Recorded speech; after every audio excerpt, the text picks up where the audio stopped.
Hello everyone, today we'll be discussing about the state trading. The idea of state trading was first evolved during Second World War when a supply department was set up under the control of Sri M.S.A. Heather on the pattern of United Kingdom Commerce Corporation in the UK. The state trading refers to a partial or complete control of the government in foreign trade. So basically, here they are trying to control the import and exports of the consumers and the capital goods, also the raw material, and specifically, state is controlling that. The state is also controlling the export and import transactions and also creating buffer stocks of essential raw materials and goods and distributes them to a different agencies. The objective of the state trading is to organize and undertake trade in socialist countries as well as other countries in commodities entrusted to the company from time to time by the government and to undertake the purchase, sale and transport of such commodities in a country or elsewhere in the world. The second important objective is to improve the country's terms of trade by regulating its imports and exports.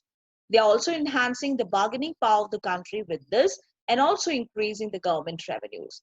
They are also optimally allocating the foreign exchange reserves and also safeguarding the balance of payment positions. They are bringing price stability and rationalizing distributions by protecting domestic industries from the foreign competition. They are also eliminating the unhealthy competitions from the domestic exporters by promoting the exports through the export promotion councils. And also, they are reaping the advantages of bulk buying and selling by buffering the stocks of the raw material and the goods in the economy. And thereby, they are also protecting the agriculture products by acquiring under the domestic price and the support schemes. So these all are the state trading objectives to make a balance and also to enhance the exports and to control also at the same time so that the country's terms of trade should increase. The state trading in India was established in May 1956 under the Indian Companies Act. And this is managed by a board of directors, including board executive and non-executive directors. It's also headed by a chairman in this body, and this is purely state-owned organization. The STCs do undertake exports, imports, domestic trade in various items in competition with private trade and industry. There are various state trading groups are functioning in our country, and these are the Handicrafts and Handloom Export Corporation, the Central Cottage Industries, the Cashew Corporation, the Tree Trading Corporation, the Project Equipment Corporation, the State Chemical and the Pharmaceutical Corporation, Minerals and Metals, Mica Trading Corporation. So these all are related to the trust sectors of India, where they are bringing the price stability in that. They are safeguarding these areas. They are also managing the cost of this particular area, and they are arranging the trade fairs for them. So overall, the state trading in India for these sectors, they are promoting them, they're enhancing the exports, and also they're regulating the exports and imports in these sectors. Now we'll discuss about the functions of state trading. The State Trading Corporation has completed more than 50 years of its existence. It has played a commendable role in achieving its objectives for which it was established. If we talk about the turnover of the STC, so over the years it has increased. Before 1971-72, the turnover was quite insignificant, but after that the increase was significant. The export reached to the highest peak during 1980-85 and started declining afterwards. In the beginning of the STC's effort were guided by the policies of the government, but later in years it has developed the non-canalized exports such as of items, marine products, garments, engineering goods, and the products and textiles. And it deals nearly 3,000 commodities, including agriculture and the consumer items and the items of construction material, software, miscellaneous engineering items, fresh and processed food, leather and leather products, meat and marine products, and the major imports of STCs are edible oils, cement, explosives, natural rubber, standard, and a glass newsprints. Its trade is stretched over 115 countries now.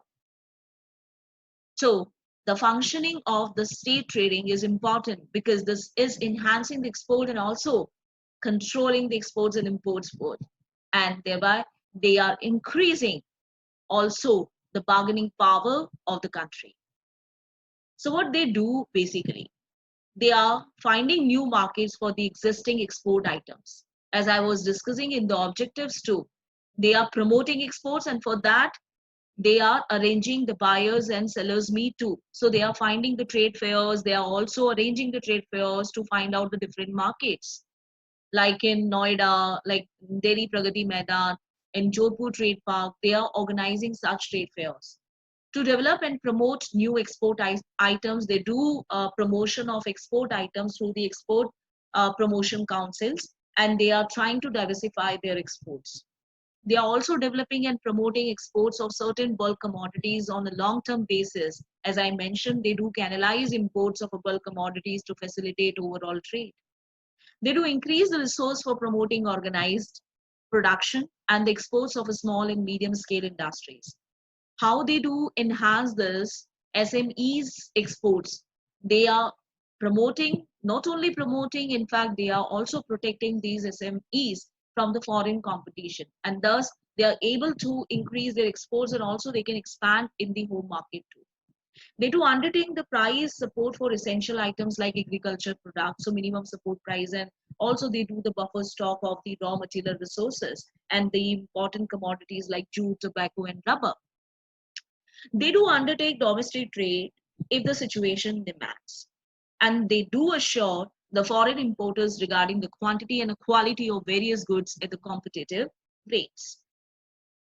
They are settling the trade disputes between the exporters and importers, also implementing the foreign trade agreement parties and the government trade policies. They are also arranging the imports of certain capital goods, also the raw material resources or the scarce commodities such as soya bean oil, palm oil, etc. They are trying to facilitate the import of goods subject to the foreign aid programs. They are also keeping in constant touch with the changing trade of foreign trade, and also they do promotion and development of non-canalized export.